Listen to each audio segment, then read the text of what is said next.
විරාමයේ අතරතුර අපි ඔබට පුංචි තිලිනයක් සූදානම් කරනවා. ඒ තිලිනය කාන්තා ඔබට. දැන් කාන්තාවක් විදිහට ඔබ දරන භූමිකාවන් එක්ක ඔබේ නිරෝගීකම ඔබට කොයිතරම් ආශිර්වාදයක්ද නේ? නිරෝගී සුවය සුවපත්භාවය තියෙන කාන්තාවකට තව කෙනෙක් සුවපත්ව තියන්නට, තව පවුලක් Taman වටේ ඉන්න ආදරණීයන් සතුටින් තියන්නට, නිරෝගීව තියන්නට හැකියාව තිබෙනවා. ඒ නිසා අනිත් අය වෙනුවෙන් කැපකිරීම කරන ඔබ, අන් අය වෙනුවෙන් බොහෝ දේ බෙදා හදා ගන්නා ඔබට ඔබේ ජීවිතයේ නිරෝගී සුව ගැන හිතන්න අමතක වෙනවා ඇති. ඒ නිසා බොහොම ආදරෙන් අපිත් එක්ක එකතු වෙන්න බහුතරයක් කාන්තාවන් ඒ නිසා අපි හිතුවා ආදරණීය ජීවිතයත් එක්ක අද ඔබට තිලිනයක් විදිහට ඔබ ගැන ටිකක් අමතක වෙලා නම් තියෙන්නේ, ඔබේ නිරෝගීකම ගැන ඔබට ටිකක් අමතක වෙලා නම් තියෙන්නේ. පුංචි මතක් කිරීමක් කරමින් ඔබ නොහිතන පැත්තක රෝගී තත්ත්වයක්, එහෙම නැත්නම් ඔබ වැඩි අවධානයක් යොමු නොකරන රෝගී තත්ත්වයක් පිළිබඳව ඔබට කතා බහ කරගෙන ඉන්න. ඒ වෙනුවෙන් අද අපිත් සමගින් එකතු වෙනවා නාඩි වේද පිළිකා විශේෂඥ වෛද්‍ය සාරද කන්නංගර මහතා. අයිබෝවන් වෛද්‍යතුමනි. අයිබෝවන් වෛද්‍යතුමනි, දැන් ඔබතුමන්ට සාදරයෙන් පිළිගන්න ගමන් අපි වැඩසටහනට දැන් මම මුලින් මතක් කරා වගේ අපේ කාන්තාවන් ගොඩක් වෙලාවට ඔවුන්ගේ රූපලාවන්‍ය සම්බන්ධව හිතනවා. එතකොට විවිධ රෝගී තත්ත්වයන් ගැන හිතනවා. හැබැයි ටිකක් මේ අභ්‍යන්තරයේ තියෙන කාන්තාවන්ට සුවිශේෂී වුණු ඩිම්බකෝෂ, එහෙම නැත්නම් ඩිම්බකෝෂවල ඇතිවන ගෙඩි තත්ත්වයන්, පිළිකා තත්ත්වයන්, මේ රෝගී තත්ත්වයන් පිළිබඳව ඔවුන්ගේ අවධානය හරි අඩුයි. ඒ නිසා ඔබතුමන් අද අපිත් එක්ක එකතු වෙනවා. අපි හිතුවා මේ ගැන සාකච්ඡා කරන්න. මේ ඩිම්බකෝෂ ගෙඩි කියන රෝගී තත්ත්වය සම්බන්ධව අපි මුලින්ම කතා බහ ආරම්භ කරමු වෛද්‍යතුමනි. ඇත්තටම මොකක්ද මේ රෝගී තත්ත්වය? ඩිම්බකෝෂ ගෙඩි කියන්නේ මොනවද? ඔයචලා මම මේකට එන්න කලින් අපි මුලින්ම මේ ඩිම්බකෝෂය කියන්නේ අවයවය පිළිබඳව පොඩි හැඳින්වීමක් කරලා ඉන්න. මේක සාමාන්‍යයෙන් කාන්තාවන්ගේ ඩිම්බ නිපදවන අවයවය. ඒ කියන්නේ ජන්මාණු දරුවේ බිහි කිරීමට අවශ්‍ය වන ජන්මාණු බිහි කරන්නේ ඩිම්බකෝෂය තුල. ඒක හෝමෝන ක්‍රියාකාරීත්වයත් සමග තමයි බිහි වෙන්නේ. ඒත් එක්කම අපි ගත්තොතින් ඒක තියෙන්නේ ගර්භාෂය. ගත්තොතින් ගර්භාෂය තියෙනවා. ගර්භාෂයේ දෙපැත්තේ පැලෝපිය නාලත් එක්ක ආශ්‍රිතව තමයි මේ ඩිම්බකෝෂය කියන අවයවය පිහිටලා තියෙන්නේ. ඒකේ කාර්යය තමයි මාසයකට සැරයක් ඩිම්බයක් නිකුත් කරනවා කියන එක. ඒකත් එක්කම අපි ගත්තොත් ඒක සාමාන්‍යයෙන් සෙන්ටිමීටර් 3ක වගේ තමයි විශාල තියෙන දිගටි හැඩය, නිකන් බිත්තරයක වගේ හැඩේ අවයවයක්. ඒකට මේකේ ඇති වෙන ගෙඩි සම්බන්ධයෙන් කතා කරොත් ඒක පළවෙනිම කාරණේ තමයි මේකට අපි අවධානය යොමු නොවන දේ තමයි ඩිම්බකෝෂය කියන්නේ ශරීරයේ අභ්‍යන්තර අවයවයක්. ඒ කියන්නේ දැන් සාමාන්‍ය අපි තුමු ගර්භාෂය වගේ කිව්වොත් ගර්භාෂයේ අභ්‍යන්තර අවයවයක් වුණාට ගර්භාෂය කියන එක යෝනි මාර්ගය හරහා ශරීරයේ පිටතට සම්බන්ධයක් තියෙන මොන හරි ගැටලුවක් තිබුණොත් රුධිර වහනයක් වගේ වෙන්න පුළුවන්. නමුත් ඩිම්බකෝෂයේ තියෙන ප්‍රශ්නේ තමයි ඩිම්බකෝෂයේ තියෙන ගැටලුවක් සහ අර්බුද, එහෙම අපි කියන අර්බුද කියලා හඳුන්වනවා. ඒ ගෙඩි ඇති වුණාම ඒ ඩිම්බකෝෂයේ තියෙන දේවල් එළියට පේන්නේ නැහැ ගොඩක් කල් යනකම්. ඒක නිසා තමයි මේක ගැන සැලකිලිමත් වෙන්න අවශ්‍ය වෙන්නේ. ඉතින් මම පොඩි ප්‍රවේශයක් ගන්නම් මේකේ තියෙනකොට. අපි කිව්ව ඩිම්බකෝෂය කියන්නේ හැබැයි ටිකක් අපූර්ව අවයවයක්. මොකද මේකේ තියෙනවා සෛල වර්ග කීපයක්. එයි මොකද ඒකට තියෙනවා දැන් ඩිම්බයක් කියන්නේ නව ජීවියෙක් බිහි කිරීමට අවශ්‍ය වන පොටෙන්ෂල් එක. එහෙම නැත්නම් අපි කියනවා ඒකේ තියෙන අවශ්‍ය වන වපසරිය තියෙන සෛල තමයි ඒකේ තියෙන්නේ. ඒව බෙදිලා තමයි ඩිම්බ හැදෙන්නේ. එතකොට මේ ජන්ම සෛල, මේවට කියන අපි කියන ජනක සෛල කියලා. ඒ ජනක සෛල අඩංගු වෙන නිසා ඒ ඩිම්බකෝෂයේ ජනක සෛල තියෙනවා. ඊට පස්සේ ජනක සෛල වලට ආධාරකයක් විදිහට සම්බන්ධක පටක තියෙනවා. අපි කියන කනෙක්ටිව් ටිෂුව, එහෙම නැත්නම් ස්ට්‍රෝමල් ටිෂුව කියන එක තියෙනවා. ඒ ටික ඔක්කොම ආවරණය කරමින් අපිච්ඡද පටකයක් තියෙනවා. එපිතීලියම් කියලා අපි කියනවා. ඒක කියන්නේ ඒක අපි පෙරිටෝනියම් එක කියලා ඒක ආවරණය කරමින් තියෙන. එතකොට මේක මම පොඩි සරලව පැහැදිලි කරේ. එතකොට ස්තර 3ක සෛල තියෙනවා. එතකොට ස්තර 3ක සෛල තියෙනකොට අපි දන්නවා අර්බුදයක් නිර්මාණය වෙනකොට, එහෙම නැත්නම් ගෙඩියක්, එහෙම නැත්නම් අපි කියන සිස්ට් එකක්, එහෙම නැත්නම් ටියුමර් එකක්. ඒ ඕනම වචන වලින් හඳුන්වන්න පුළුවන්. ඒකේ පොඩි වෙනස්කම් තියෙනවා. නමුත් අපි කියන විදිහට ගෙඩියක්. එතකොට ඒක හැදෙනකොට අපි කතා කරාට සෛල ස්තර 3න් ඕනම එකකදී විදියකට මේකේ මේ අර්බුදේ නිර්මාණය වෙන්න පුළුවන්. ඒකත් එක්කම අපි ගත්තොත් අර ජනක සෛල, එහෙම නැත්නම් අපි කියන ජර්ම් සෙල්ස් වලින් හැදෙන ටියුමර්, අපි කියන එකට කියන ජර්ම් සෙල් ටියුමර්, ඒ වල හැකියාව තියෙනවනේ ශරීරයේ ඕනෑම අවයවයක් බවට පරිවර්තනය වෙන්නේ. ඒකට ඒ හැදෙන අපි දන්නවා පිළිකාවක් හෝ කැන්සර් එකක් හෝ ඊට අමතරව හැදෙන ඕනම ටියුමර් එකක් හැදෙන මේ ජානවල යම්කිසි වෙනසක් නිසා සෛල අසාමාන්‍ය ලෙස බෙදීම. මොකද අපි සාමාන්‍යයෙන් ශරීරයේ විභාජනයක් තියෙන සෛලවල ඒක බොහොම කන්ට්‍රෝල්ඩ් මෙකැනිසම් එකක් තියෙන. ඒක වැඩිපුර බෙදෙන්න දෙන්නේ නැහැ. නමුත් මේ අර්බුදයක් එහෙම නැත්නම් ටියුමර් එකක් හැදෙන්නේ මේ සෛල අසාමාන්‍ය ලෙස බෙදීමට පටන් ගන්නකොට. ඒකට මේ සෛල අසාමාන්‍ය ලෙස බෙදෙනකොට ඒ අපි අරකෝ ජනක සෛල අසාමාන්‍ය ලෙස බෙදුනොත් ඒ ශරීරයේ තියෙන ඕනෑම අවයවයක් බවට පරිවර්තනය කිරීම. උදාහරණයක් විදිහට අපි දන්න සමහර ඒ ඩිම්බකෝෂ සිස් තුල තියෙනවා අපි කියනවා මේ තයිරොයිඩ් ග්‍රන්ථිය තියෙන්න පුළුවන්, දත් තියෙන්න පුළුවන්, කෙස් තියෙන්න පුළුවන්. එවැනි දේවල් හැදෙන්න පුළුවන්. ඉතින් මම මේ සරලව පැහැදිලි කිරීමක් කරා මම ඉදිරියට යනකොට ඒකින් එක ඇති වෙන කාරණා වයසත් එක්ක ඇති වෙන කාරණා පිළිබඳව පැහැදිලි කිරීමක් කරන්න. ඉතින් මේකේ අපි ගත්තොත් ප්‍රවේශය අපි ඒකේ මූලිකවම අපිට පුළුවන් ස්තර තුනක් තියෙනවා. ඒ ඕනම ස්තරයකින් අර්බුදයක් නිර්මාණය වෙන්න පුළුවන්. ශරීරයේ අභ්‍යන්තර අවයවයක් නිසා මේකේ තියෙන දේවල් පිටතට පෙනීමේ කාර්ය අඩුයි කියලා කියන්න පුළුවන්. එතකොට මේ ඩිම්බකෝෂ ගෙඩි ඩිම්බකෝෂ පිළිකා කියන තත්වයන් දෙකක්ද එහෙම නැත්නම් එකක්ද ඒ පිළිබඳවත් අපි පැහැදිලි කරමු ආරම්භයේදීම. ඔව් ඒක පැහැදිලිවම ගත්තොත් ඩිම්බකෝෂයක ගෙඩියක් කියන අපි හිතනවා මේ ගෙඩියක් ඇති වුනහම ඒක පිළිකාවක්ද නැද්ද කියන එක පිළිබඳව ගැටලුව තමයි බොහෝ දෙනෙකුට තියෙන්නේ. නමුත් ඇත්තටම කියනවා නම් 80%කටත් වඩා ඒවා පිළිකා නොවන වර්ගයේව තමයි තියෙන්නේ ඩිම්බකෝෂවල ගෙඩි. බොහොම අඩුවෙන් තමයි පිළිකා හැදෙන්නේ. නමුත් අපිට අවදානම පහ කරන්න බෑ. ඒක නිසා තමයි ඕනෑම ගෙඩියක් හැදුනහම වෛද්‍යවරයෙක් ලවා පරීක්ෂා කර ගැනීමට අවශ්‍ය වෙන්නේ.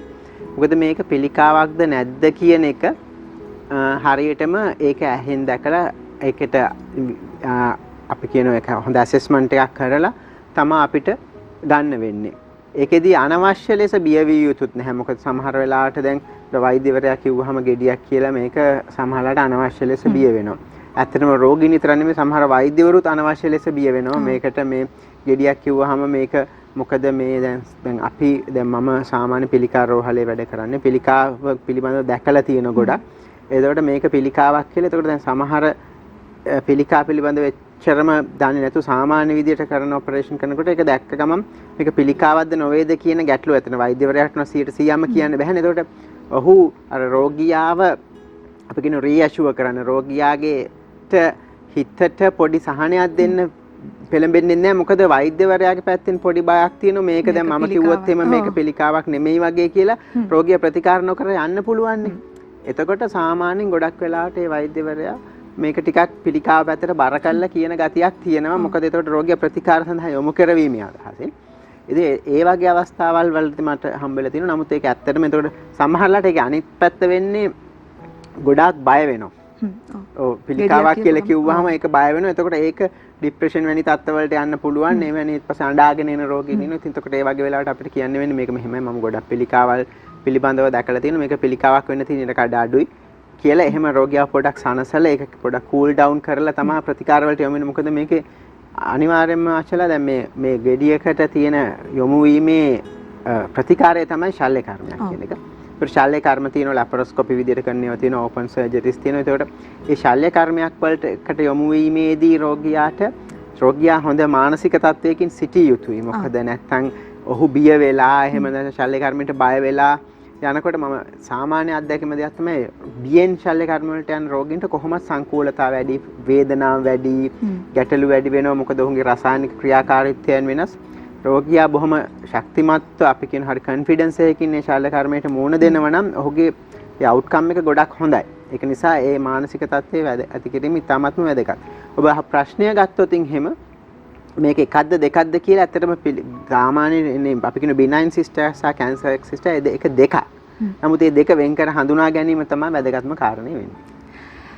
පවුලේ කාට හරි රෝගී තත්ත්වයක් ඇති වුනහම හිත ශක්තිමත් කරන අනිත් කෙනෙකුට දිරිදෙන ඇයව රැක බලා ගැනීමෙන් ඔවුන්ට ඕටන් කරන කාන්තාව එහෙම නැත්නම් අම්මා බිරිඳ සොහොයුරිය මේ ඔබ නිරෝගී වීම ඉතාමත් වැදගත්. ඉතින් ඔබ අවධානය යොමු නොකරන මේ තත්ත්වයන් පිළිබඳව දැන් ඉඳලම අවධානය යොමු කරමින් මේ දේවල් පිළිබඳව හිතන්න පටන් ගන්න. ඒ නිසා අපි මේ හැම දෙයකටම හේතුවක් තියෙනවා. මේ වගේ ඩිම්බකෝෂයකදී ඇති වෙන්නේ නැත්නම් පිළිකා තත්ත්වයක් කරා ඒ දේවල් ගමන් කරන්නත් හේතු ඇති වෛද්‍යතුමනි. අපි ඒක ගැන පැහැදිලි කරමු. ඔව්. අපි ගත්තොත් මේකේ මම මූලිකවම කිව්වාගේ මේකේ ප්‍රධාන හේතුව තමයි ටියුමර් එකක් ඇති වෙන්න සෛල බෙදීමේ අක්‍රමිකතාවය. ඒක සෛලවල දැන් අපි කියන ජාන බෙදෙනකොට අපි කියන න්‍යෂ්ටිය DNA බෙදෙනවා. එතකොට මේ බෙදීමේදී යානවල සුළු සුළු විකෘතිතා ඇති වෙන්න පුළුවන්. ඒ ඇති වුනහම තමයි මේ අර්බුද නිර්මාණය වෙන්නේ. හැබැයි ඒක එක සැරේටම වෙන්නේ නැහැ. මොකද ඒක හැම ශරීරයේ පාලනයක් තියෙනවා. නමුත් ජානමය සාධක ගොඩක් බලපානවා. එතකොට තමන්ගේ පවුලේ කෙනෙකුට ඩිම්බ ගර්භාෂය ඩිම්බකෝෂවල හෝ පියුරු පිළිකා හෝ බඩවැලේ පිළිකා ආන්ත්‍රක පිළිකා තියෙනවා නම් මේ ඩිම්බකෝෂ පිළිකා සෑදීමේ අවදානම වැඩි. ඒක පැහැදිලිවම තියෙනවනේ පියුරු පිළිකාවල තිබුණත් ඩිම්බකෝෂ පිළිකා හැදීමේ අවදානම වැඩි. ඊට අමතරව තියෙනවා විශේෂයෙන්ම මේ අර ගොඩාක් මෙන්සස් හැදෙන්නකොට මෙන්සස් හැදෙනක පරක්කු වෙලා තියෙනවා නම් ඒ කියන්නේ ඩිම්බ පිටවීමේදී වෙන ගැටලු ඇති වෙලා තියෙනවා නම් ඒක කොටත් යම්කිසි අවදානමක් තියෙනවා. ඊට පස්සේ අවදානම අඩු කරන සාධක තියෙන විශේෂයෙන්ම අර කිව් වගේම දරුවන් වැඩිපුර බිහි කර කාන්තාවන්ට පිළිකා සෑදීමේ අවදානම අඩුයි.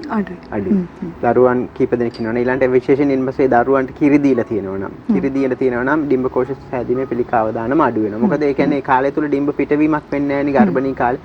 මොකද පිළිකා හැදෙන්නේ තියෙන දැන් අපි අර මම කියවර අපිච්චද පටකේ තියෙන ඩිම්බයක් පිට වෙනකොට ඒ අපිච්චද පටකේ තුවාල කරගෙන තමයි පිට වෙන්නේ. ඒ තුවාල කරන තැන සනීප වෙනකොට එතන පොඩි පොඩි වෙනස්කම් වෙනවා. ඒත් ඒවා පිළිකා බවට පත් වෙන්න පුළුවන්. ඒක සම්භාවිත අඩු. නමුත් මේවා අපි එක එක තියරි විදියට ඉදිරිපත් කරලා තියෙනවා. නමුත් අර්ථ කාරණා තමයි තියෙන්නේ. ඉතින් විශේෂයෙන්ම ලොකු කාරණයක් මේකෙන්ම මේක පිළිකා හැදෙනවා කියලා කියන්නේ කෝසටිව් ඒජන්ට් එකක් ඩිම්බකෝෂ පිළිකා සම්බන්ධයෙන් නැහැ. නමුත් ඇසෝසියේෂන්ස් ඒ කියන්නේ එහා සම්බන්ධ වෙන කාරණා තියෙන විශේෂයෙන්ම හෙවි මෙටල්ස් ඒ කියන්නේ පරිසර දූෂණයට සහ රසායනික දේවල් වලට එක්ස්පෝස් වීම මගින් ඒ අවදානම වැඩි වෙන්න පුළුවන්. එතකොට වෛද්‍යතුමනි දැන් මුලින්ම හඳුනාගත්තොත් මේ දේවල් වලින් සුවපත් වෙන්න තියෙන ප්‍රවණතාවය වැඩි නිසා අපි කියමු මේ දේවල් අපේ ශරීරයේ අභ්‍යන්තරයේ තියෙන මේ දේවල් ඔබතුමන් ප්‍රථමයෙන් සඳහන් කරා මේ දේවල් කාලයක් ගිහිල්ලා තමයි අපිට හඳුන ගන්න වෙන්නේ. අපි අනිත් අවයවයන් වලට ලෙඩ රෝගයකට ලක් වුණොත් අපි ශනිකව මේ දේවල් දැනගන්න අපිට කෙටි කාලයක් තුළ දැනගන්න හැකියාව තිබෙනවා. නමුත් මේවා අභ්‍යන්තරයේ තියෙන නිසා ටිකක් කල් ගිහිල්ලා උග්‍ර වෙලා තමයි අපි දැනගන්න හැකියාව ලැබෙන්නේ. නිසා කොහොමද මේවල් හඳුනගන්නේ සහ කොහොමද මේ දේවල් විශේෂයෙන් අවශ්‍ය නම් ඒ දේවල් හඳුනා ගන්න මොන වගේ දේවල්ද කරන්න පුළුවන්? ඔව් ඒ කියන්නේ ඔබ ගත්තොත් රෝග ලක්ෂණ පිළිබඳව තමයි මේ අහන්නේ. එතකොට රෝග ලක්ෂණ කිව්වොත් මම කලින් කිව්වාගේ ඩිම්බකෝෂයක ගෙඩියක් ඇති වුණාම තියෙන රෝග ලක්ෂණ හරිම සීමිතයි සහ අපි කියන ඒක ඒ කියන්නේ ස්පෙસિෆික් නෑ කියන හරි වේග් සිම්ප්ටම්ස් කියලා. ඒ කියන්නේ ඒක නිශ්චිත නෑ හැදෙන. සාමාන්‍යයෙන් ගත්තොත් මේ ඩිම්බකෝෂ වල ගෙඩි ඕනෑම වයසක කෙනෙකුට හැදෙන්න පුළුවන්. කියන්නේ තරුණ කෙනෙකුගේ වයසට යන කට්ටිය දක්වා. ඒකට සාමාන්‍යයෙන් ගත්තොත් මේකේ එන රෝග ලක්ෂණ තමයි පළවෙනි එක තමයි බඩේ යම්කිසි කැක්කුමක් එන්න පුළුවන්. නමුත් බඩේ කැක්කුමක් ආව ඵලයට ඒක නෑ බඩේ කැක්කුම් ගොඩාක් වෙලාවට එන්න පුළුවන්. විශේෂයෙන් යටි බඩේ උකුල ප්‍රදේශයේ යටි බඩේ දකුණු පැත්තේ හෝ වම් පැත්තේ යම්කිසි කැක්කුමක් එන එක වෙන්න පුළුවන්. ඊට අමතරව මේ කැක්කුමත් එක්කම අපි කියනවා කියන්නේ අර ગેස්ට්‍රයිටිස් සිම්ප්ටම්ස් නිකන් බඩ පුරෝ දාන ගතිය, උගුරට එන ගතිය, වැසිකිලි යාමේදී පොඩි වෙන අපහසුතා. ඊට පස්සේ විශේෂයෙන්ම බඩ පිපුම. චුට්ටක් කෑවත් නිකන් බඩ පුරෝ දාලා එනවා කියලා කියනවා. ඉතින් ඒ රෝග ලක්ෂණ බොහෝ වෙලාවට ඩිම්බකෝෂයක පොඩි ඒක කියන්නේ බඩ සමහර මෙහෙම පිපෙනවා. පිපෙනකොට කට්ටිය හිතන ගෙඩියක් කියලා. නමුත් ඇත්තට මේ පිපෙන එක ගෙඩියක් නිසා නෙමෙයි. ගෙඩිය බොහොම පොඩි. ඒ අර පිපුම කියන එක අර අපි කියන පෙරිටෝනියල් ඉරිටේෂන්. ඒ කියන්නේ බඩ ඇතුලේ තියෙන පෙරිටෝනියම් එක කියලා එකක්. කියන්නේ අපිච්චද පටකයක්. ඒකේ පොඩි ඉරිටේෂන්ස් පොඩි ඒකට ඒක අර ගෙඩිය ගෑවෙනකොට ඒකේ පොඩ්ඩක් අර කියන්නේ සෙන්සිටිවිටි ගතියක් එන නිසා ඒක පිපුම ගතිය එන්න පුළුවන්. ඊළඟට ඊට අමතරව වෙන්න පුළුවන් අක්‍රමවත් මෙන්සස් වලදී අක්‍රමවත් රුධිර වහනයක් වෙන්න පුළුවන්. ඊටත් අමතරව මෙන්සස් හැදෙනකොට තදබල කැක්කුමක් එනකොටත් ඒක ඩිම්බකෝෂයක ගෙඩියක ලක්ෂණයක් වෙන්න පුළුවන්. නමුත් අපි කිව්වා වගේ හැම එකම මේ අපි කිව්ව අර ස්පෙસિෆික් සිම්ප්ටම්ස් නෑ. දැන් අපි හිතන්න බඩේ කැක්කුම එන එක සහ ඒ දේවල් එන එක බඩේ කැක්කුම එන එක ඒ කාරණාත් එක්ක ගොඩක් වෙලාවට අපිට තියෙන එක තමයි මේ ඒ කාරණාත් එක්ක එන එක ගොඩක් තියෙන එක තමයි ඒ බඩේ කැක්කුම එන්න පුළුවන් ගොඩාක් වෙලාවට වෙන කාරණා නිසා. ඒ කියන්නේ අපි හිතමු බඩේ කැක්කුම බඩ පිපුම වගේ එක ગેස්ට්‍රයිටිස් තත්ත්වයන් නිසාත් එන්න පුළුවන්. ඊළඟට අපි කියන ગેස්ට්‍රොඑන්ට්‍රයිටිස් කියන්නේ බඩේ අජීර්ණ තත්ත්වයක් නිසාත් එන්න පුළුවන්. ඉතින් මේ ගොඩක් කාරණා එක තියෙදි රෝග ලක්ෂණ හරීම නොන් ස්පෙસિෆික්. නමුත් එක කාරණයක් කියන්න ඕනේ. ඒක තමයි මේ වගේ රෝග ලක්ෂණ තියෙනකොට ගොඩක් වෙලාවට බඩේ පිපුමක් සහ අමාරුවක් තියෙනකොට ගොඩක් කෙනෙක් ස්කෑන් පරීක්ෂණයකට යොමු වෙනවා. ඒකට අපි ස්කෑන් පරීක්ෂණයකට යොමු වුණාම මේ ස්කෑන් පරීක්ෂණයේදී ඩිම්බකෝෂයේ ගෙඩියක් තියෙනවද නැද්ද කියලා අපිට පේනවා. ඒක නිසා ස්කෑන් පරීක්ෂණයට යොමු වීම ඉතාමත්ම හොඳ කාරණයක්. මේ ඩිම්බකෝෂයක ගෙඩියක් තියෙන මේ වගේ මේ රෝග ලක්ෂණ තියෙද්දි ස්කෑන් පරීක්ෂණ දැන් ගොඩක් තැන්වල ෆ්‍රීලි අවైలබල් ඕන තැනක කරගන්න පුළුවන්. ඒක නිසා ඒක යොමු වීම ඒක ගෙඩියක් කලින් හඳුනා ගැනීමට කරන්න පුළුවන් දෙයක්. එතකොට දැන් කෙනෙක් ඒ විදිහට යොමු වෙන්න මේක හිතන්න පුළුවන් ඩිම්බකෝෂ ගෙඩි එහෙම නැත්නම් ඩිම්බකෝෂ පිළිකා මේ තත්වයන් මට හැදෙන්න පුළුවන් මම තාම තරුණ වයසේ එහෙම නැත්නම් මම ළමා වයසේ මම ටිකක් මැදි විය නිසා මට මේ සඳහා වැඩි අවධානමක් ඇති ඔය විදිහට දැන් හිතෙන්න පුළුවන් අපි ඒකනත් මතක් කරමු වෛද්‍යතුමනි කොයි වගේ අයටද මේක වැඩි අවධානමක් තියෙන්නේ. ඔව් අච්චලා මෙහෙම කිව්වොත් එහෙම ඇත්තටම කිව්වොත් වැඩිම අවධානමක් තියෙන සාමාන්‍යයෙන් වයස අවුරුදු 50 ඉක්ම වූ කාන්තාවන්ට. නමුත් ඒකෙන් අදහස් වෙන්නේ තරුණ අයට දැන් විශේෂයෙන්ම මේ ආහාර පුරුදු වල වෙනස් වීම ඊළඟට මේ ජීවන රටාවේ වෙනස් වීම එක්ක බොහොම තරුණ අයට පිළිකා හැදීමේ අවදානම දැන් ගොඩක් වැඩි වෙලා තියෙනවා. ඉස්සර නම් සාමාන්‍යයෙන් තරුණ කෙනෙක්ගේ ගෙඩියක් ආවම අපි එච්චර ගණන් ගන්නෙ නැහැ. නමුත් දැන් අපි ගත්තොත් මහරගම අපේක්ෂා රෝහලේ වයස අඩු 30 35 ඒ වගේ වයසේදී ඩිම්බකෝෂ පිළිකා කියන්නේ කලින් වයසක අයට හැදිච්ච පිළිකා හැදිලා ඔපරේෂන් කරන කාන්තාවන් ඉන්නවා. ඉතින් එතකොට අපි එයාට ප්‍රමුඛත්වය දීලා කොහොමත් කරනවා ශල්‍ය කර්ම කරද්දි තරුණ කාන්තාවන්ට. නමුත් ඒක නිසා සාමාන්‍යයෙන් දැන් අපි වයස ගැන ලොකු සැලකිල්ලක් දක්වන්නේ නැහැ. නමුත් සාමාන්‍යයෙන් අදටත් වැඩිපුර මේ පිළිකාව දානම් තියෙන්නේ වයස්ගත සාමාන්‍ය අවුරුදු 50 ඉක්ම වූ කාන්තාවන්ට. විශේෂයෙන්ම අවුරුදු 50 ඉක්ම වූ කාන්තාවන්ට කලින් නොතිබුණු ગેස්ට්‍රයිටිස් තත්ත්වයක් දිගින් දිගට එනවා නම් ඒක ඩිම්බකෝෂයක ගෙඩියක මූලික ලක්ෂණය විය හැකියි. ඊට අමතරව මම කිව්වාගේ තරුණ කාන්තාවන්ට විශේෂයෙන් ඉතාමත් අවුරුදු 16 17 පොඩි දරුවන්ට පවා මේ ගෙඩි ඇති වෙන්න පුළුවන්. නමුත් ඔවුන්ට ඇති වෙන්නේ මම අර කිව්වාගේ ජනක සෛල ජර්ම් සෙල් ටියුමර්ස් කියන එක. වයසක යන කාන්තාවන්ට ඇති වෙන අපි කියන එපිතීලියල් සෙල් ටියුමර්ස් අර අපිච්ඡද පටකයේ තියෙන එක. ඒකට මේ හැම එකෙම ඇති වෙන රෝග ලක්ෂණ තත්ත්වයන් එකයි. නමුත් මේ අර ඩිම්බකෝෂයේ ඇති වෙන ගෙඩිය වෙනස්. හැබැයි එක හොඳ තත්ත්වයක් තමයි දැන් ඩිම්බකෝෂයේ ගෙඩියක් ඇති වුනහම අපි ඉස්සර කරන ගර්භාෂය ඩිම්බකෝෂය ඔක්කොම අයින් කරනවා. නමුත් අපි දැන් අවුරුදු 16ක 17ක ළමයෙකුට මේක ඇති වුණොත් අපි ගර්භාෂය ඉවත් කරන්නේ නැහැ ඒකේ. මොකද ඇයට ඒ ඩිම්බකෝෂයේ ගෙඩිය ඉවත් කරලා ඒක සනීප කරලා ඊට පස්සේ ළමයෙක් සෑදීම විවාහ වෙලා දරුවන් සෑදීමේ අවස්ථාව ඉතුරු කරන්න ඕන අපි. ඒ කාරණයක් එක්ක ඒක නිසා අපි ඔවුන්ට කිරීමේදී ප්‍රතිකාර වෙනස්. වයස්ගත කාන්තාවන්ට කිරීමේදී ප්‍රතිකාර වෙනස්. ඉතින් ඊළඟට ඒ ප්‍රතිකාර ගැනත් කතා කරමු. ඊළඟට අපි කිව්වොත් එහෙම තවත් මේකේ ඩිම්බකෝෂයක අර කිව්වාගේ ගෙඩියක් ඇති වුනහම වෙන තත්ත්වය තමයි අපි දැනගන්න ඕන මේක පිළිකාවක්ද නැද්ද කියලා.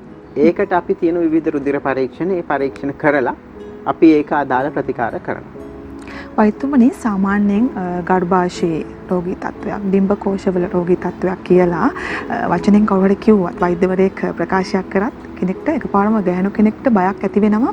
මොකද මේ දේවල් උතුම් මව් පදවියට බාධාවක් වේද යම්කිසි දවසක ඒ අපි වචන වලින් කියනවා ෆර්ටිලිටි එකට මේක ප්‍රශ්නයක් වේද කියලා කෙනෙකුට දෙපාරක් හිතෙන්න පුළුවන්. ඒ නිසා එවැනි බියවීමක් වෙන්න ඕනද? ඇත්තට මෙහෙම ඒකට යම්කිසි බාධාවක් තිබෙනවද? මේ වගේ රෝගී තත්ත්වයකට ගොදුරු වුණ කෙනෙක්ට දරුවෙක් හදන්න අක්‍රමවත් වෙනවද? දරුවෙක් හදන්න පුළුවන්ද? බැරිද? ඒක නැත් අපි මතක් කරමු. ඔව් ඒක බොහොම හොඳ ප්‍රශ්නයක් ඇක්චුලි යොමු කරේ. දැන් ඉස්සර නම් අපි කියනවා මම පිළිකාවක් කියලා දැනගත්ත ගමන් බොහොමයක් වෙලාවට වෛද්‍යවරයෙක් ගාවට ගියත් අපි ගිහිල්ලා කියන්නේ ආම් දැන් ඔක මේක ඩිම්බකෝෂ පිළිකාවක් මේක දැන් ශ්‍රී ප්‍රජනක පද්ධතියේ පිළිකාවක්. ඒතර මේක ගර්භාෂය ඩිම්බකෝෂ ඔක්කොම අයින් කරමු ඉතින් ඔයාලට ළමෙක් හදන්න වෙන්නේ නැහැ කියන දේ තමයි තියෙන්නේ. නමුත් ඒක වගේ දැන් අපි කියන fertility sparing treatment කියලා තියෙන පිළිකාවලට අපි වැඩි දියුණු කරපු කියන fertility sparing surgeries සරුභාවයේ රැකදෙන ශල්‍ය කර්ම පිළිකාව සඳහා කරන. එතකොට ඒකෙදි කරන්න පුළුවන් අපි මම අර කිව්වාගේ දැන් කිව්වොත් ඉතින් අවුරුදු 16ක 17ක දරුවෙකුට ආවොතින් අපි ඔහුගේ කරන්නේ ගර්භාෂය ඉතුරු කරලා අනිත් කරන්න අවශ්‍ය කරන ප්‍රතිකාර ටික කරනවා. එතකොට ඉන්නවා දැන් මගේ ඉන්නවා ඒ වගේ කරපු අවුරුදු 20 ගණන් වල කරපු ගෑනු දරුවෝ ඒ ඔවුන්ට නැවත ඊට පස්සේ දැන් අවුරුදු 5ක 6කට පස්සේ දරුවෙක් පිළිසිඳගෙන දරුවෙක් හදාගෙන හුඟක් වෙලාවට එක සැරයක් මම මේ හොඳ කතාවක් කියන ළඟදී ආව කෙනෙක් ඔහු ඇයට එක දරුවෙක් හම්බුණා. දරුවෙක් හම්බෙලකෝ දැන් ડોක්ටර් මේක මෙහෙම අපෝ ගෙඩියක් කියලා මම දීපු උත්තරේ තමයි ඊළඟට දැන් එතකොට ඒ දරුවට මාස 3ක් වෙනවා. මම කිව්වා වහාම තවත් දරුවෙක් හදාගන්න කියලා. ඔබට දැන් ඔබට එක දරුවෙක් මදි වෙන්නේ නැති වෙනවනේ බොහෝ වෙලාවට. තව එක්කෙනෙක් හදාගන්න කොට පස්සේ ඇය තවත් දරුවෙක් එතකොට අර දරුවට අවුරුද්දයි මාස 3ක් වෙනකොට තවත් දරුවෙක් හම්බුණා. ඊට පස්සෙත් ඊළඟට කියද්දි ඊට පස්සේ කිව්වා මොනවද කරන්නේ කොහොම එතකොට සම්පූර්ණයෙන්ම පිළිකා තත්ත්වය යටපත් වෙලා තිබුණේ. ඊළඟට තුන්වෙනි දරුවත් ලැබුණා. තුන්වෙනි දරුවත් ලැබෙනකොට පොඩි ගෙඩියක් ආවා. ඊට පස්සේ ඒක අපි තුන්වෙනි දරුවා ඩෙලිවර් කරලා ඊළඟට ඒකම අපි ගර්භාෂයයි ඔක්කොම ටික අයින් කරා. නමුත් ඒ ගෙඩියත් පිළිකා තත්ත්වයක් නෙමෙයි තිබුණේ අතන නිකන් ගෙඩියක්. නමුත් අපි අවදානමක් ගත්තේ නැහැ. එතකොට එවැනි මම කිව්වාගේ ගර්භාෂය ඉවත් කිරීමටම අවශ්‍ය වෙන්නේ නැහැ මේ ඩිම්බකෝෂයක ගෙඩියක් තියෙනකොට. විශේෂයෙන් මේක අපි කතා කරලා රෝගියත් එක්ක කතා කරලා නමුත් සමහර අවස්ථාවල් තියෙන ඉවත් කිරීමට අවශ්‍ය වෙන ඒක හැම වෙලෙම කරන්න බෑ. නමුත් රෝගියත් එක්ක කතා කරලා ඔහුගේ ඇයගේ අවශ්‍යතාවයත් අනුව ප්‍රතිකාර ක්‍රම පුළුවන් ඉදිරියට ගෙනියන්න. ඉතින් ඒක තීරණය වෙන්නේ බොහෝ විට අපි හිතමු අදටත් දැනටත් අවුරුදු බොහොම තරුණ කාන්තාවකට මොනම වර්ගයේ ඩිම්බකෝෂ පිළිකාවකදීවත් ගර්භාෂය ඉවත් කරන ශල්‍ය කර්මය අපි කරන්නේ නැහැ ඇත්තටම කියනවා. නමුත් ඒක ගර්භාෂගත පිළිකාවකදී නස් ගර්භාෂයේ පිළිකාවකදී ගර්භාෂය ඉවත් නොකර ඉන්න බෑ අපිට. නමුත් ඩිම්බකෝෂයේ පිළිකාවකදී ගර්භාෂය ඉවත් නොකර ප්‍රතිකාර කරන්න පුළුවන්. උපරිමයෙන් උත්සාහ කරනවා ඒට ඒ වාසනාව අරගෙන එන්න. වෛද්‍යතුමනි දැන් ඔබ අවස්ථා කිහිපයක මේ විශේෂ ප්‍රතිකාර ක්‍රම ගැන මේට ආවේනික ප්‍රතිකාර ගැන සඳහන් කළා. අපි ඒක නත් මතක් කරමු මේ සඳහා සුදුසු ප්‍රතිකාර සහ ඒ පිළිබඳව තියෙන මේ අපේ රෝහලවල තිබෙන අවශ්‍යතාවයන් පිළිබඳව කතා කරමු. ඔව් විශේෂයෙන් මාචිලා දැන් මම කිව්වාගේ දැන් අපි හිතමු ස්කෑන් පරීක්ෂණයකින් ගෙඩියක් හොයාගත්තා කියලා. එතකොට ඇයට එන ප්‍රධාන ප්‍රශ්නේ තමයි මේක පිළිකාවක්ද නැද්ද කියන ගැටලුව. එතකොට ඒකෙදි එවැනි අවස්ථාවලදී අපි කරනවා ලේ පරීක්ෂණ කිහිපයක් අපි මේවට කියනවා ටියුමර් මාකර්ස් කියලා. අපි කියනවා CA125 කියලා ලේ පරීක්ෂණයක් තියෙනවා. ඒකෙදි කියන්නේ ඊළඟට තව තියෙනවා ඇල්ෆා ෆීටෝ ප්‍රෝටීන්. ඒ තරුණ කාන්තාවන්ට කරන වෙනම පැනල් එකක් තියෙනවා. වයසක කාන්තාවන්ට CA125 කියන ලේ පරීක්ෂණය කරනවා. නමුත් ඕක දැක්කහම ගොඩක් වෙලාවට කියන තමයි CA125 පරීක්ෂණය චුට්ටක් වැඩි වුණා ගමන් කාන්තාවන් බය වෙනවා මේක පිළිකාවක් කියලා නිකන් අපි කියනෝනේ අයකල හිතන එක ඩයග්නොසිස් එකක් කියලා. නමුත් ඒක පැහැදිලිව කියන්නේ දැන් අපි ඒක කරන්නේ උදව්වක් විදියට විදියට මම පැහැදිලිවම කියනවා මේක පිළිකා අවදානම තක්සේරු කිරීමට කරන පරීක්ෂණයක් මිසක මේක පිළිකාවක්ද නැද්ද කියලා වෙන් කර ගැනීමට කරන පරීක්ෂණයක් නෙමෙයි මේ කිසිම ලේ පරීක්ෂණයක්. පිළිකාවක්ද කියලා වෙන් කරගන්න හරියටම අපි බයොප්සි එකකින් ගලන්න ඕනේ. එතකොට අපි කරන දේ තමයි ප්‍රතිකාර ක්‍රම ගැන සඳහන් කරොත් අපි හිතමු ඩිම්බකෝෂයේ ගෙඩියක් තියෙනවා. ඒ ගෙඩිය සාමාන්‍යයෙන් නිකන් සෙන්ටිමීටර් 3ට අඩු එක සිංගල් එකක් නම් අපි ඒකට ප්‍රතිකාර කරන්නෙම නෑ මම ඒක. පිළිකාවක් වෙන්න තියෙන අවදානම නිකන් බිඳුවයි වගේ. ඒකට එවැනි අවස්ථාවලදී අපි ප්‍රතිකාර කරන්නේ නෑ. නමුත් සෙන්ටිමීටර් 3ට වැඩි සියලුම ඩිම්බකෝෂවල ගෙඩි අයින් කරන්න කියලා තමයි රෙකමෙන්ඩේෂන් එකේදී තියෙන්නේ. ඒ වගේම ඒකත් එක්කම අපි ඒ අයින් කරන ක්‍රමය අපි කියන route of surgery කියන එක decide කරන්න ඕනේ. ඒක කරනකොට අපි කරන එක තමයි අර ටියුමර් මාකර්ස් වල තියෙන උදව්ව ගන්නවා. ඊට අමතරව මම විසින්ම ස්කෑන් පරීක්ෂණයක් යෝනි මාර්ගයෙන් කරන ස්කෑන් පරීක්ෂණයක් අපි කියන එකට වැජිනල් ස්කෑන් කියලා. ඒ ස්කෑන් පරීක්ෂණය කරලා බලලා ඒ ස්කෑන් පරීක්ෂණය අනුව තීරණය කරන්න බොහෝ විට ඒක දැක්කම ඇහැට දැක්කම හිතෙනවා මේක පිළිකාවක්ද නැද්ද කියන එක තීරණය කරන්න පුළුවන්. ඒකේ තියෙනවා risk malignancy index ඊළඟට ORAT scoring system එවැනි තියෙන විවිධ tools තියෙනවා. ඒවා අනුව ඒක assessment එකක් කරලා ඒක විශ්ලේෂණයක් කරලා අපිට පිළිකාව දානම වැඩිද අඩුද කියන එක තියෙන පුළුවන්.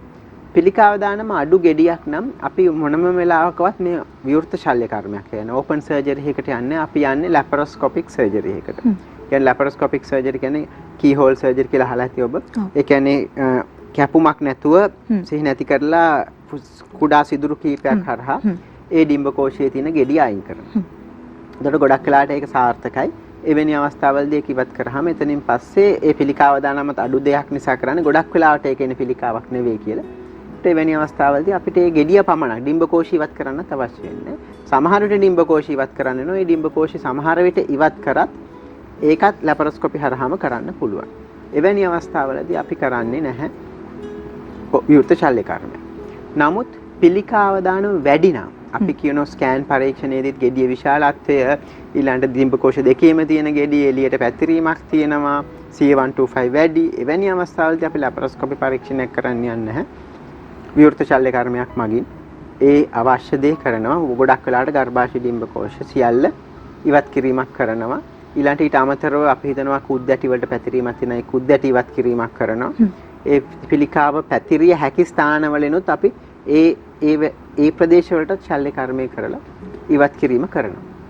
එතකොට ඒ කරාට පස්සේ බොහෝ විට අපිට ඒක සම්පූර්ණයෙන් ඉවත් කරගත්තායින් පස්සේ ඒකේ රිපෝට් එක අපි කියන හිස්ටොලොජි එක අනුව අපිට වැඩිදුර ප්‍රතිකාර තීරණය කරන්න පුළුවන්.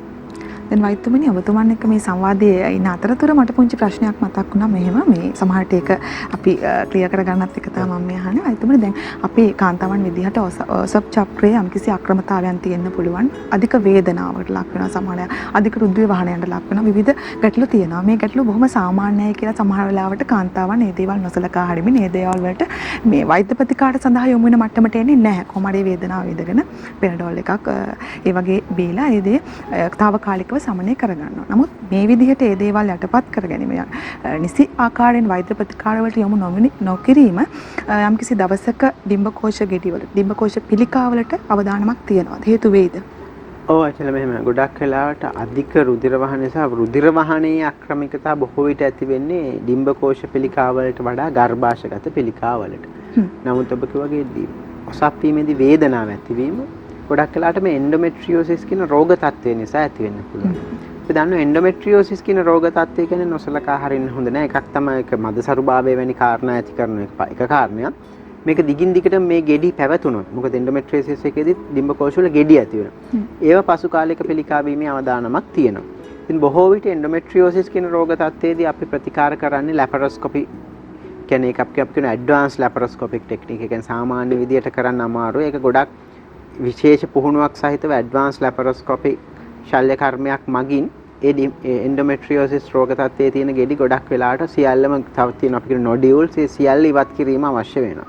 ඉතින් අවශ්‍ය වෙනවා මේ ශල්‍ය කර්මයකට යොමු වීමේ වැදගත්කම තමයි ඕනම ගෙඩියකදී අපි ඉවත් කරන කොටස් ටික අපි යවනවා හිස්ටොලොජි වලට. ඒ කියන්නේ පැතොලොජිස්ට්ලා ඉන්නවා. ඒගොල්ලෝ අන්වීක්ෂණ බලලා ඒකේ රිපෝට් එකක් දෙනවා මේක පිළිකාවක්ද නොවේද කියලා. එතකොට ඒක 100%ක්ම අපිට සැකහැර හිස්ටොලොජි එකෙන් දැනගන්න පුළුවන් මේක මොකක්ද කියලා. ඇත්තටම හිස්ටොලොජි එකෙන් තමයි අපි රෝගියාට 100% නිශ්චිතව කියන්නේ මේක පිළිකාවක්ද නැද්ද කියලා. ඉතින් මේ හිස්ටොලොජි එක කිරීමේ අවශ්‍යතාවයක් තියෙනවා. එතකොට ශල්‍ය කර්මයක් කරායින් පස්සේ හිස්ටොලොජි එකෙන් අපිට පුළුවන් ඒක දැනගන්න. ඒත් ඔබ කිව්වාගේ ඔසප්පීමේ අක්‍රමිකතා තියෙනකොට විශේෂයෙන්ම ඩිම්බකෝෂ පිළිකාවලට බලපෑමක් ලොකුවට නැහැ. නමුත් ඇත්තටම ගර්භාෂයේ ගැටලු ගොඩක් තියෙන පුළුවන්. ඒක නිසා ඔසප්පීමේ වේදනාවේ දේවල් වලදී රෝග නිදානය හඳුනාගෙන ඒ නිදානය මොකක්ද කියලා පැහැදිලි කරගෙන ප්‍රතිකාර කිරීම වැදගත් වෙනවා. විශේෂයෙන්ම උඩින් අර පේන් කියලා එකක් එහෙම නැත්නම් දැන් අපි ගන්න ප්‍රිමලෝට් වගේ දේවල් ගන්නත් රෝගීන් පෙළඹෙලා ඉන්න ගොඩක් වෙලාට මේ මෙන්සස් වැඩියෙන් යනකොට එහෙම කරන්නේ නැතුව වෛද්‍යවරයෙක් වෙත යොමු වී ප්‍රතිකාර කිරීම වැදගත් වෙනවා. වෛද්‍යවරුනි දැන් අද වෙද්දී අපේ ජීවන රටාව වෙනස් වෙලා අපේ ආහාර පුරුදු හැම දෙයක්ම වෙනස් වෙලා අපි අර ඔබතුමන් සඳහන් කළා වගේ වයස 50 දී හැදෙන දේවල් දැන් 20 30 හැදෙන පටන් ගන්නවා. මේ හැම දෙයකටම අපේ ස්වභාවික හේතු සාධක වගේම අපේ වැරදි පුරුදුත් හේතු වෙන්න පුළුවන්. ඒ නිසා මෙවැනි රෝගී තත්වයකට අපිව රැගෙන යන අපේ තියෙන වැරදි පුරුදු ඒ ගැනත් මතක් කරමු. ඒ දේවල්ෙන් වැළකෙන්න අපේ කාන්තාවන්ට එතකොට හැකියාව ලැබෙන නිසා. ඔව් පැහැදිලිවම මේක දැන් කරනවා අපි කියනවා මේ පිළිකාවලට ඇති වෙන්න තියෙන්නේ අර අපි කියනවා අපේ ආහාරයේ තියෙන ඔක්සිඩන්ට් ඇන්ටිඔක්සිඩන්ට් ප්‍රතිශතය අඩු වෙන එක පැහැදිලිවම තියෙනවා. ඉතින් මේකෙදි ගොඩක් කට්ටිය කරන දෙයක් තමයි මේ ඇන්ටිඔක්සිඩන්ට් පිටින් ගන්න පුරුදු වෙලා ඉන්නවා. නමුත් විශේෂයෙන්ම දැන්ට පිළිකා කාරක විදිහට හඳුනා ගනිපු ලෝක සෞඛ්‍ය සංවිධානයෙන් තව හඳුනා ගනිපු ගොඩක් දේවල් තියෙනවා. ඉතින් එතකොට ඒවාට වඩා යොමු වෙනවට වඩා ගොඩක් කට්ටිය නිකම් මේ විවිධ විටමින් වර්ග ඒ දේවල් භාවිතා කරමින් මේකෙන් මිදෙන්න හැදීමක් තියෙනවා. නමුත් ඇත්තටම වැදගත් වෙන්නේ බොහොම අයහපත් සෞඛ්‍ය පුරුදු තමයි මේ කෙටි කෑම භාවිතය. විශේෂයෙන්ම කෘත්‍රිම රසකාරක සහ කෘත්‍රිම ඊළඟට කල්තබා ගැනීමේ ද්‍රව්‍ය යොදපු ආහාර භාවිතයෙන් හැකිතාක් වෛද්‍යතුමනි අපි වෙලාව බලලා ඇවිත් ඊටු හේතු ටිකක් කියමු. ලයිෆ් බොයි කොහොඹ ස්වභාවික කොහොඹ සාරය සමග හානිකර පැරබන් රහිතයි. නව ලයිෆ් බොයි කොහොඹ විස බීජ වලින් ආරක්ෂාවයි සමට තෙතමනය ලබා දී සම සුරකී. සහ ඊළඟට ඒවයින් භාවිතයෙන් වැළකීම. විශේෂයෙන්ම තෙල් සහිත පිටි සහිත කෑම. ඊට පස්සේ අලුත් නැව් මෙලවලු පළතුරු වැඩිපුර භාවිතා කිරීම. ඊළඟට විෂ රසායනික නොයදූ විශේෂයෙන්ම ඕගනික් ෆෘට්ස් කන්න පුළුවන් නම් අපිට ගොඩක් හොඳයි. නමුත් ඒකවල තියෙන පොඩි ගැටලුවක් තියෙන හොයාගැනීමෙන් ගැටලුවක්. ඉතින් ඒවත් එක්කම ඊළඟට විශේෂයෙන් තවත් එක හොඳ දෙයක් තමයි වතුර වැඩිපුර ජලය පානය කිරීම. මොකද අපි කියන අපේ ඩිටොක්සිෆයිං ක්‍රමයේ කියන්නේ පරිවෘත්ති ක්‍රියාවලිය හොඳට ක්‍රියාත්මක වෙනවා මේ වැඩිපුර හොඳට වතුර බීම. සාමාන්‍යයෙන් වතුර බීම විතාමත්ම වැදගත්. ඊළඟට ඊටත් අමතරව ශරීරයේ ව්‍යායාම සහ මානසික සමබරතාවය පවත්වා ගැනීම යන කාරණාවලින් අපිට මේ රෝග ගොඩකින් නිදහස් වෙන්න පුළුවන්. ඔව්. වෛද්‍යතුමනි දැන් ඔබට ඔබ සඳහන් කළ බෙදා හදාගත් අත්දැකීම් එක්ක අපිට පැහැදිලි වෙන කාරණාවක් තමයි ඔබට මෙවැනි රෝගීන් වැඩියෙන් මුණ ගැහෙන ඕන එක කටයුතු කරනවා. එතකොට දැන් නිරෝගී පුද්ගලයන් නැත්නම් අපිත් එක්ක එකතු වෙලා ඉන්නවා නම් මේ මොකද සහරෝගී අය මෙවැනි තත්ත්වයන් තියෙන අයත් අද මේ වෙද්දී අපිත් එක්ක එකතු වෙලා ඉන්න පුළුවන්. අපි අවසාන මිනිත්තු කිහිපයකට ළඟා වෙලා තියෙන නිසා අපි අවසාන වශයෙන් මතක් කරමු කොයි වගේ කාරණාවන් ගැනද වැඩිපුර සැලකිලිමත් වෙන්න ඕන මොන වගේ දේවල්ද කරන්න ඕන අපි මතක් කරමු ඔබතුමන්ගේ අත්දැකීමත් එක්ක. ඔව් අච්චලා දැන් අපි මෙතන මාතෘකාවට සම්බන්ධයෙන් කතා කරනවා නම් විශේෂයෙන්ම මම කතා කරන විෂයපතේ තුල මේ කාන්තාවන්ට විශේෂයෙන්ම කාන්තාවන් විශේෂයෙන්ම සැලකිලිමත් විය යුතු කාරණයක් තමයි තමන්ගේ ඔසප් චක්‍රය ක්‍රමවත්ව පවතිනවද කියන එක. විශේෂයෙන් මොකද ගොඩක් කාන්තාවන් මේක ගැන ඉච්චර සැලකිල්ලක් නැහැ ඔසප් චක්‍රය පවතිනවද කියන එක. ඒක නිසා විශේෂයෙන්ම ඔසප් වීම සාමාන්‍යයෙන් වේදනාවක් තියෙනවා. නමුත් වේදනාව පාලනය කෙනෙක් සාමාන්‍ය තද වේදනාවක් නැතුව අධික රුධිර වහනයක් නැතුව විශේෂයෙන්ම ක්‍රමවත්ව පරක්කු වෙන්නේ නැතුව ක්‍රමවත්ව පවත්වනවාද කියන ගැන විශේෂ සැලකිල්ලක් යොමු කරන්න කියන එක ගැන මම සඳහන් කරන්න කැමතියි. වෛද්‍යතුමනි දැන් අපි ඕනම වෙලාවක අපි රෝගී වෙන්න පුළුවන්. එතකොට සහ අපේ මනස ඒ වෙනුවෙන් ශක්තිමත් කර ගැනීම. මේ දේවල් පිළිබඳව අපි නිරන්තරයෙන් මනස ශක්තිමත් කර ගැනීම වගේම ඒ ස්කෑන් පරීක්ෂණ වලට යොමු වීම අඩුම අවුරුද්දකට සැරයක්වත් නැත්නම් අවුරුදු දෙකකට සැරයක්වත් එවැනි පරීක්ෂණ වලට යොමු වෙලා ටිකක් මම නිරෝගීද මගේ මෙහිම තවගේ තත්ත්වයක් නැති වෙනවද කියලා පොඩ්ඩක් බලා ගන්න එකත් හොඳයි නේද? එහෙම මම නම් ඇත්තටම කියලා එහෙම උපදෙසක් දෙන්න කැමති නැහැ. මොකද මේ ස්කෑන් කරලා එහෙම දැන් අපි කියන ඔබ කියන ප්‍රශ්නේ ඇත්තටම ලොකු ට්‍රයල් එකක් ගියා එංගලන්තයකට කියන UK TOS ට්‍රයල් කියලා. ඒ කියන්නේ ඒගොල්ලෝ බැලුවා කාන්තාවන් මෙහෙම මාස 3න් 3ට එහෙම ස්කෑන් කරලා බලලා පිළිකාවක් එක කලින් හඳුනා ගන්න පුළුවන්ද කියලා ස්ක්‍රීනින් කියන එක අපි එහෙම ස්ක්‍රීනින් කරන්න පුළුවන් එකම දේ තමයි අපි කියන පැප් පරීක්ෂණයක් කරන එක. ගැප් ගෙල පිළිකාව හඳුනා ගන්න පුළුවන් ස්ක්‍රීන් කරලා. නමුත් ස්කෑන් පරීක්ෂණයක් අපි කියන රූටින් ස්කෑන් එකක්. නිකන් ස්කෑන් කිරීමෙන් මේ පිළිකා හඳුනා ගැනීමක් කරන්න බෑ. ස්කෑන් එක අවශ්‍ය වෙන්නේ රෝග ලක්ෂණ තියෙනවා නම්. ඒකට රෝග ලක්ෂණ ගැන සැලකිලිමත් වීම තමයි වැදගත් වෙන්නේ මෙතනදී. අර මොකද්ද මේ නිකන් අපි බොඩි චෙක් අප් එක කියලා අපි කියනවා වගේ නිකන් අර අවුරුද්දකට සැරයක් වාහනයට දුම් පරීක්ෂණ කරනවා වගේ අර කිහිල්ල එහෙම කරලා මේකේ රෝගී තත්ත්වයන් හඳුනා ගන්න බෑ ශරීරයේ තියෙන. ඒක ස්ක්‍රීනින් කියලා දැන් ගොඩක් වෙලාට කරනවා ෆුල් බොඩි චෙක් අප් ඒ දේවල් වලින් එහෙම ලොකුවට රෝගී තත්ත්වයන් විශේෂයෙන් පිළිකා තත්ත්වයන් අපි හිතමු කොලෙස්ටරෝල් දී වැඩිව තියෙන හඳුනා ගන්න පුළුවන් ඇති. පිළිකා තත්ත්වයන් එහෙම හඳුනා ගන්න බෑ. පිළිකා තත්ත්වයන් දෙකකට විතර අපි ස්ක්‍රීනින් කියන එක හඳුන්වලා දීලා තියෙනවා. ඒ කියන්නේ population screening routine check up කියන එක. එකක් තමයි පියුරු පිළිකාවලට මැමෝග්‍රැෆි කරන්න පුළුවන්. ඊළඟට සෙල්ෆ් බ්‍රෙස්ට් එක්සැමිනේෂන් කරන්න පුළුවන්.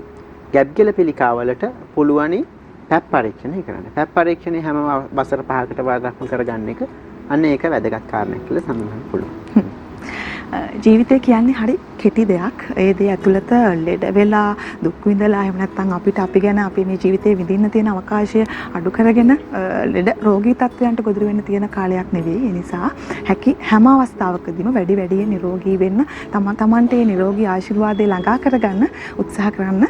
අද වෛද්‍යතුමනි ඔබතුමන්ගේ මේ කතා බහ මම හිතනවා අපේ ප්‍රේක්ෂකයන්ට ඉතාමත් වැදගත් වෙන්නට ඇති. ඩිම්බකෝෂ ගෙඩි ඩිම්බකෝෂ පිළිකා තත්ත්වයන් පිළිබඳව අද බොහෝ සෙයින් ඔබතුමන්ගේ කතා බහත් තුළ සියලුම කාරණා කතා වුණා.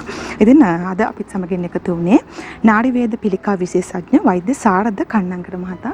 වෛද්‍යතුමනි බෙහෙවින්ම ස්තුතිවන්ත වෙනවා අද දවසේ මේ ආකාරයෙන් අපිත් සමගින් එකතු වුණාට. අයිබෝවන් කියලා ඔබතුමාට සම්දෙනවා. ආදරණීය ජීවිතයත් එක්ක ඔබ බොහොම ආදරයෙන් බලාපොරොත්තු වෙන එකතු වෙලා ඉද්දි අපි සූදානම් වෙන්නේ මේ කෙටි විරාමයක් ලබා ගන්න. කෙටි විරාමයෙන් අනතුරුව ඔබට පුළුවන් මේ ලක්ෂණ මාසේ ආරම්භ වෙනවා අද අලුත් මාසයක් එක්ක. ඉතින් ඒ පිළිබඳව විශේෂාංගයක් සූදානම් සිටිනවා. ඒ සඳහා එකතු වෙන්නටත් කියලා ආරාධනා කරනවා. අපි සූදානම් කෙටි විරාමයක් ලබා ගන්න.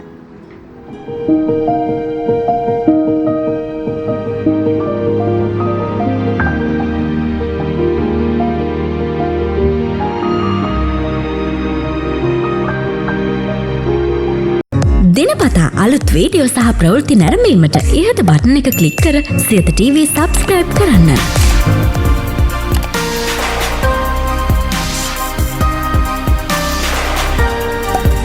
අලුත් වීඩියෝ ගැන මුලින්ම දැනගන්න මෙම සීනුව ක්ලික් කරන්න.